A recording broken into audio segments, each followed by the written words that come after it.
Federalism. What is federalism? The definition: a political system in which several states or regions defer some powers.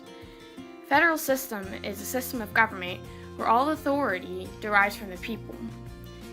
The federal system is a lot like an upside-down pyramid, with the federal being the top with the most amount of power, the state following with the second most, and the local with the least, the smallest part of the pyramid. Enumerated powers. Definition: powers specifically assigned to the federal government. The Founding Fathers feared a national government that would overstep its bounds, so it took care to only allow the national government very specific powers. So basically, the enumerated powers are the national powers, things that are specifically lined out in the Constitution of what our national government is allowed and not allowed to do. Reserved powers. Definition: all powers not specifically delegated to the federal government system are to be reserved or saved for the state governments. One important clause that keeps the reserved powers working is the full faith and credit clause, which ensures that judicial decrees and contracts made in one state will be binding and enforceable in another, thereby facilitating trade and other commercial relationships. For example, a state's refusal to honor the same-sex marriage contract poses interesting constitutional questions. States can vary considerably on social issues. Reserved powers is also the power to the people. Concurrent powers. Concurrent simply means at the same time.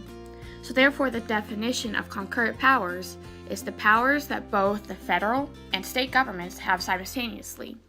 Basically, this is the area where the government system overlaps. Implied powers. Definition: powers that are not specifically delegated in the Constitution, but are understood to be necessary or allowed. Basically, implied powers are just common sense, rules that don't need to be said but are known that are there.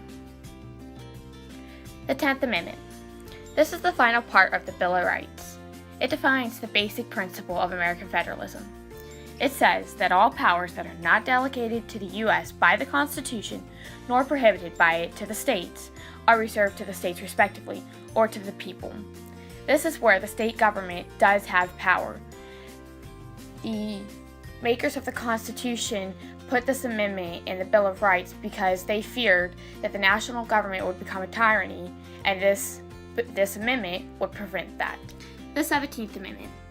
This amendment made senators directly elected by the people remove their selection from the state legislature.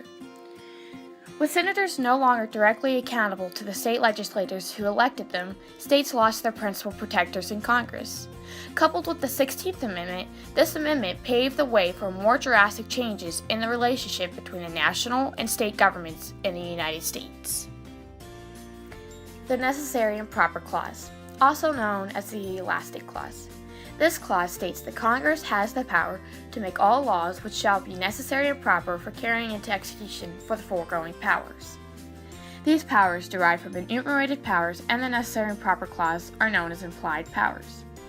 These powers are not stated specifically, but are considered to be reasonably implied through the exercise of delegated powers.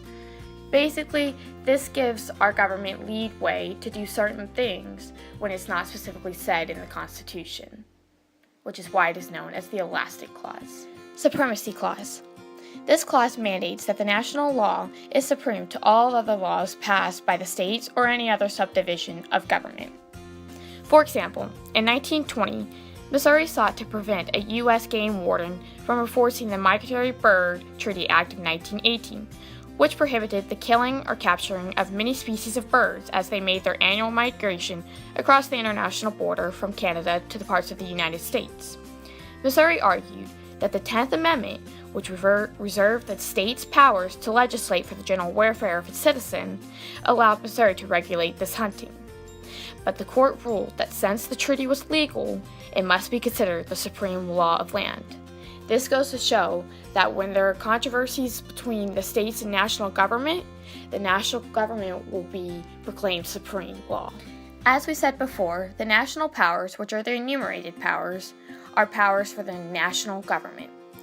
Some of these powers that they have include making coin money, conducting foreign relations, providing for an army and a navy when declaring or conducting war, establishing a national court system, and making laws necessary and proper to carry out the foregoing powers. Concurrent powers, which are the powers that are shared between the national government and state power. Some of the things that they can do are taxing, they both can borrow money, they both can establish courts, they can both make and enforce laws, charter banks and corporations, and they both control the spending money for the general welfare of their people. State powers. These are the reserved powers. These are the powers that only the states are allowed to do. Some of these powers include regulating elections, which include setting the time, place, and manner of elections. They ratify amendments. They exert powers that the Constitution doesn't delegate to the national government. They establish local courts, and they regulate commerce within the state. The McClellan versus Maryland court case. This is probably one of the most famous court cases. It was tried in the Marshall Court in 1819. Although the word bank cannot be found in the Constitution enumerates the power to give Congress the authority to levy and collect taxes, issue currency, and borrow funds. From these enumerated powers, Marshall found it was reasonable to imply that Congress had the power to charter a bank, which would be considered necessary and proper to exercise its enumerated powers. So basically, this gave Congress the power under the Constitution to incorporate a bank. Gibson versus Odkin. This was tried in the Marshall Court in 1824. In this court case, the Supreme Court ruled that Congress' power to regulate interstate commerce included the power to regulate commercial activity as well, and that the commerce power had no limits except those specifically found in the Constitution. So basically, the court's decision was that Congress had the authority using the Interstate Commerce Clause to regulate interstate commerce. This brings us to our conclusion on federalism. We just briefly brushed over the topic of federalism, but you will learn a lot more from Ms. Campbell. We wish you the best of luck.